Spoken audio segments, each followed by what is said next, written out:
I challenged myself to recover this Epiphone acoustic guitar, which had the headstock broken off. That shouldn't happen, should it? We've glued the headstock back on, and we've cut 2 channels in the back to put in some hardwood spleens, which I now need to create from this piece of wood. Next job is to measure how big these cuts that I've made in the back of the neck actually are. So I've got my micrometer gauge. I get 97.6 millimeters, and they're both the same, which is good. And then the width of each slot, getting about 7.2 millimeters. Slight variation in the width, which is a slight concern, but that's probably just because of the way in which we were cutting it and doing it.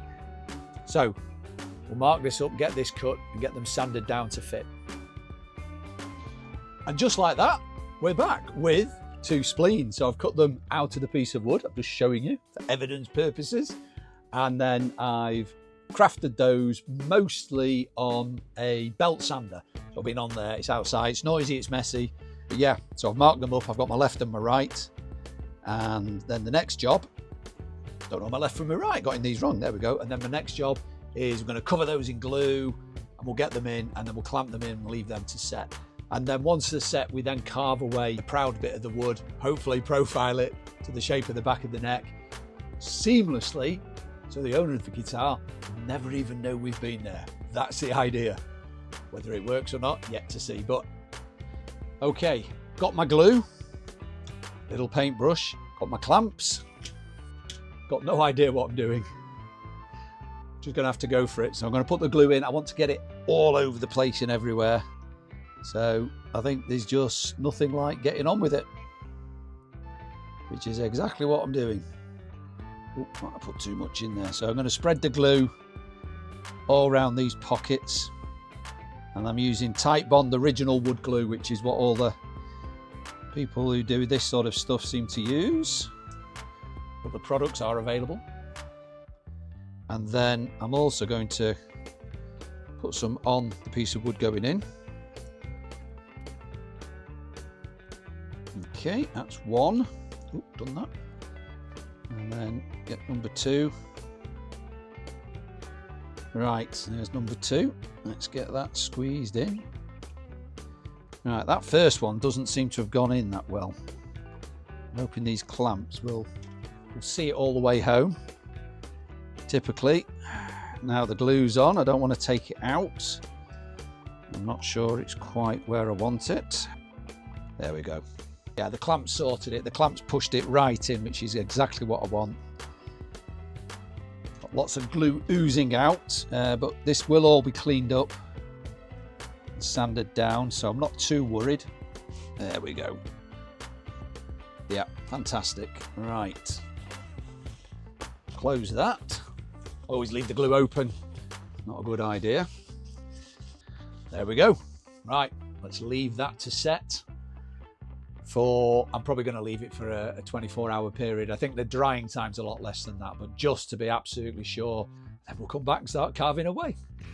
Okay, 24 hours later, hopefully the glue has all now properly gone off. So I'm going to take the clamps off now and just see how well we've actually done with this little neck repair. There we go. First sight of the fillets in play. So you can see there's quite a lot of excess wood which has to come off. So I've got to cut that away delicately. Might be difficult for me with these big paddy hands, but let's make a start on that, see how we get on. Wish me luck. So unfortunately at this point my microphone stopped working. So you can see here I'm just very slowly working away at that hardwood spleen that we've put in, just removing it bit by bit, getting closer and closer to the neck. We'll have a quick progress update. You can see a lot of the wood's already been removed, but we're getting close to the actual neck surface now, so I'm going to switch over to the coarse sandpaper. But first I'm just masking up the back of the headstock and the neck, because we don't want to sand over parts of the guitar which are actually okay and in good condition. We just want to blend those in.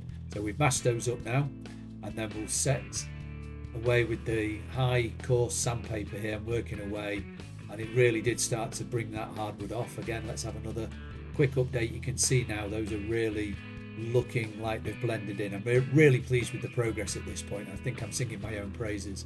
because I'm quite surprised at how well it's turned out, considering I've never done this before and I'm not a luthier by any stretch of the imagination. So really, really chuffed. So we'll get back now to a bit more sanding with a finer coarse sandpaper. And a quick check on progress. We can see now it's really starting to blend in. We're taking the original paint off as well. So the timber of the neck and the headstock is blending with the new timber. Really pleased with that progress, and it's almost ready for the paint preparation now. So a bit more sanding and then we'll get that into paint. Well, we're back with sound, the microphone's recharged, and we've just about finished this now. As I mentioned, it's ready for paint. So one final look at that, you can see the profile there. You can't see that new bit of timber standing proud at all. It's actually really smooth. It's fantastic. I'm so pleased with it. A little bit of white on there. I did put a little bit of wood filler on just at the bottom there. There was a tiny hole where it hadn't quite, and at the top there the spleen just hadn't quite filled the gap entirely, and the glue didn't. And then on the front, this was where the hole was for the cavity cover plate, which goes on there. And then this line is where the crack was, and actually the timber was a little bit damaged there. So I've really sanded that down. I put a little bit of wood filler in, sanded it, and then we blended it into the original paint. We'll do a little bit more work on that, but that now essentially is ready for paint. So that's going to be the next job, and will be in the final video on this refurbishment. It has gone on a while. This has been one big job that I got to be honest, I was quite nervous taking on, but I'm pretty pleased with the progress that we've made so far. So I do hope you have enjoyed watching this video. I've certainly enjoyed doing this last one. If you did, please do hit that subscribe button. Give me a thumbs up, it all helps. And we'll see you in the next video. Onwards and upwards.